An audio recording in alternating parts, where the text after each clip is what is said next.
अस्सलाम वालेकुम वरहमतुल्लाहि वबरकातुहू। Welcome to my page Islamic talks. आज हम कुछ बातें करने वाले हैं ऑन 5 पिलर्स ऑफ इस्लाम। दोस्तों, मैंने इस टॉपिक को मेरा पहला टॉपिक चुना है। क्यों? क्योंकि किसी भी मुसलमान के लिए ये ज़रूरी है जानना और समझना कि हमारा जो है पिलर्स ऑफ इस्लाम क्या है। तो हमारा जो पिलर्स ऑफ इस्लाम है वो है टोटल 5 पिलर्स ऑफ इस्लाम। चलिए हम एक एक करके डिस्कस करते हैं। जो हमारा पहला पिलर है वो है तौहीद। तौहीद का मतलब क्या होता है दोस्तों? तौहीद का मतलब होता है वननेस ऑफ अल्लाह। मतलब अल्लाह के ऊपर यकीन रखना कि वही हमारा रब है और मोहम्मद सल्लल्लाहु अलैहि वसल्लम हमारे रसूल हैं। अगर आप एक मुसलमान हैं तो आपके ऊपर ये लाजमी है कि आप इस चीज़ के ऊपर बिलीव करें कि हमारा रब जो है एक अकेला अल्लाह है और मोहम्मद सल्लल्लाहु अलैहि वसल्लम उनके भेजे हुए आखिरी रसूल हैं, जिनकी सुन्नत को हमें फॉलो करना है अगर हम एक कामयाब ज़िंदगी चाहते हैं दुनिया और आखिरत में। नेक्स्ट इज नमाज। दोस्तों, एक हर मुसलमान को इतना तो पता ही है कि हमें जो है नमाज पढ़ना ही है। ये फ़र्ज़ है हम पर। 5 वक्त की नमाज फ़र्ज़ है ये हमारे ऊपर, हमें पढ़ना ही होगा ये। इसे हम किसी भी हाल में छोड़ नहीं सकते। थर्ड इज़ ज़कात। ज़कात का मतलब क्या होता है दोस्तों?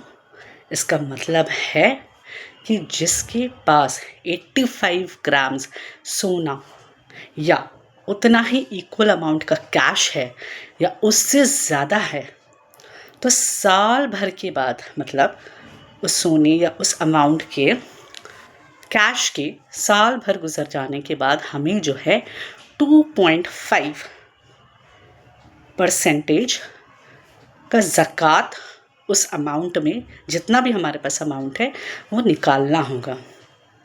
और इसके लिए कोई शर्त नहीं है कि हमें रमज़ान के ही दिनों में ज़कात निकालना है।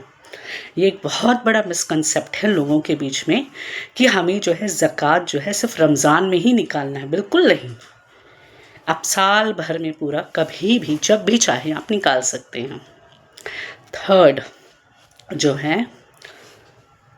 फोर्थ जो है वो है हमारा रोज़ा। रोज़ा के बारे में कौन नहीं जानता, हम सब जानते हैं। जब रमज़ान का पाक महीना आता है तो हर मुसलमान के ऊपर, जिसके पास सेहत है, अल्लाह ने उसके ऊपर फ़र्ज़ कर दिया है और वो बालिग है, छोटे बच्चों पे तो नहीं, जो बालिग हो चुके हैं उनके ऊपर फ़र्ज़ है कि वो रोज़ा रखें।